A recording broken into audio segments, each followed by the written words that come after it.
Hey everybody, we are going to be talking about SoFi today, one of my favorite stocks. Not the largest stock in my portfolio, but it is a top 10 investment for me. SoFi, I believe it is giving investors a nice kind of second chance opportunity to buy after earnings. One of my favorite situations is when a company misses earnings estimates or guidance expectations by like 1 or 2%, and then the stock falls 25%, which is what happened here. Those are some of my favorite opportunities to add stocks to my portfolio.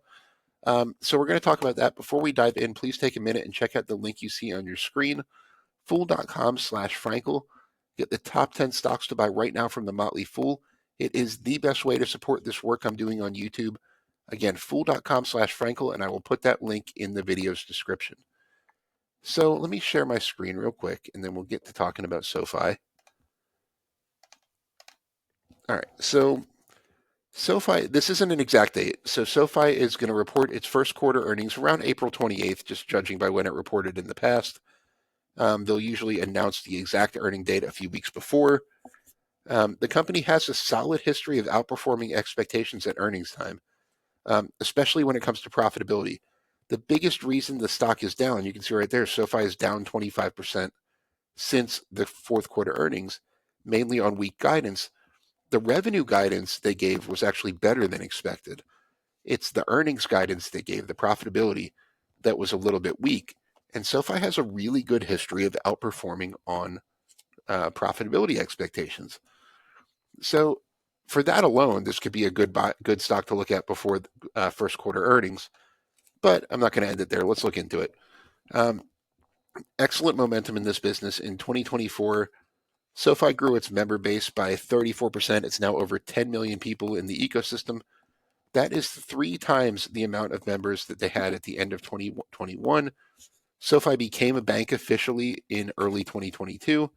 So since it's really been a bank, it's tripled its membership base, and that hasn't been that long. The revenue grew by 26% year over year in the fourth quarter. So really strong momentum heading into 2025. You can see these are just from their latest earnings presentation. So I mentioned, here's the membership base as it stood at the end of 2021. Here's the membership base as it stood at the end of 2024.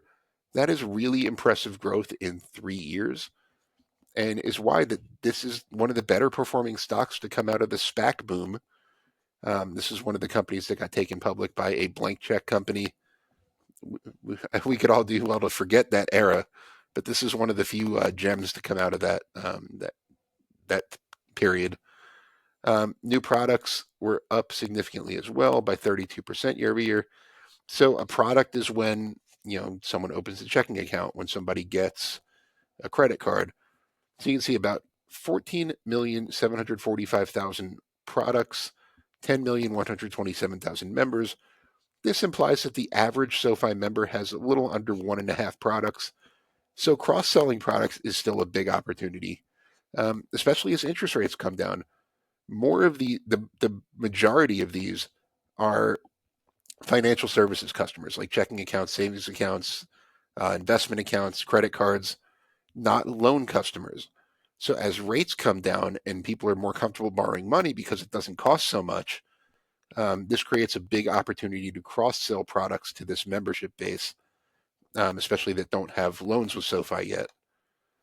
On the profitability end of the equation, it's really impressive growth. I mean, obviously they can't keep up with 63, 52%. They can't keep those revenue growth rates up forever. But at its scale, 26% is a very impressive growth rate. You can see profitability has grown really fast. On an adjusted EBITDA basis, they are at about 2/3 of $1 billion in profit. And even on a GAAP profitability basis, this is adjusted EPS, but on even just GAAP net income, 2024 was SoFi's first full year of profitability. So even on the top and bottom line, they're heading in the right direction. And what's more, even though the stock is down over 25% since earnings, the recent news has been good. Since the fourth quarter earnings report came out in the end of January, SoFi has reported a few major news items, and they've all been good. I don't see any bad news here. The expansion of the SoFi Plus premium membership program, which I'm a member of that. It's a fantastic product. It delivers a lot of value, and all you really have to do is set up direct deposit. 700. They reported a $700 million loan securitization from loans from their own balance sheet, which is something they've wanted to do. Most of the personal loans and things listed on SoFi's balance sheet are listed as held for sale, not held for investment. So that means that they do eventually want to sell them to investors.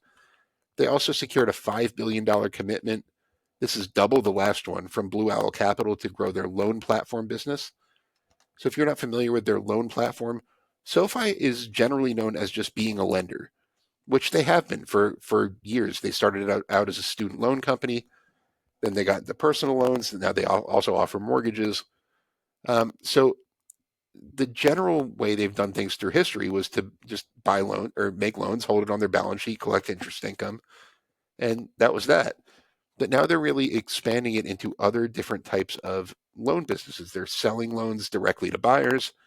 They're doing securitizations of loans from their balance sheet, like in that $700 million one I just mentioned. And then the loan platform business, which is what that $5 billion commitment is referring to. It's loans that are originated on behalf of third parties, in this case, Blue Owl Capital, to meet their predefined criteria. So those are loans that won't be on SoFi's balance sheet. They just get a fee for originating them. It's really low risk, high margin fee income. And then the referrals business, right now, if you apply for a loan on SoFi's website and you don't meet SoFi's criteria, they will refer you to a bunch of third party lending partners and generate fee income that way. So essentially, they're making their loan platform bigger because with all of these different levers to pull, they can handle a lot more volume, and they're making it less risk and really diversifying and expanding the revenue stream from their loan platform. So I really like what they're doing with the loan platform here.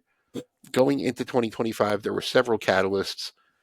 So the decline in the stock is generally seems to be fueled by economic uncertainty, not really by anything wrong with the business. They could be a big winner of falling interest rates,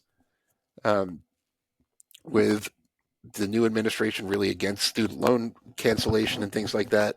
The student loan business, the private student loan business, and the refinancing business could become more of a thing again. They could, as interest rates fall, personal loan demand could pop up. Their mortgage business is just getting started. The new administration is very anti-regulation, especially in the financial services space. They want to cut corporate taxes, which now that SoFi is profitable, could be a nice tailwind for that. And there's a lot more they can do to build it. They want to be like an all-in-one bank.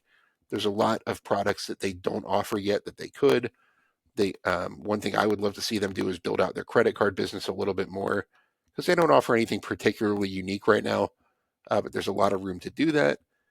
And I think it could be a good buy right now. So like I said, I already own SoFi as a long-term investment. It's like a top 10 stock in my portfolio. I think it's actually number 10. But there's nothing in the earnings news or economy in general that really justifies a 25% haircut in the stock. So I am adding a little bit to my position before earnings, not a ton because it's already a pretty big position for me. But I do think this is an opportunity, especially if you don't already own SoFi. Now you're getting kind of a second chance opportunity to take a closer look. I'd love to know what you think. Leave me any comments or questions you have. I'll do my best to answer any of them individually. And stay tuned right now for a message from the Motley Fool. I want to thank the Motley Fool for sponsoring this video. The Motley Fool is a company that provides investing insight and stock recommendations for investors of all skill sets and risk levels. You all know how much I love researching new stocks and trying to find the next best investment. So I'm proud to partner with the Motley Fool to bring you 10 stock picks from their popular product, Stock Advisor. Stock Advisor has beaten the market by more than 5 times. Go to fool.com/Frankel to get your 10 stock picks now. The Motley Fool Stock Advisor returns are 914% as of January 7th, 2025, and are measured against the S&P 500 returns of 174% as of January 7th, 2025.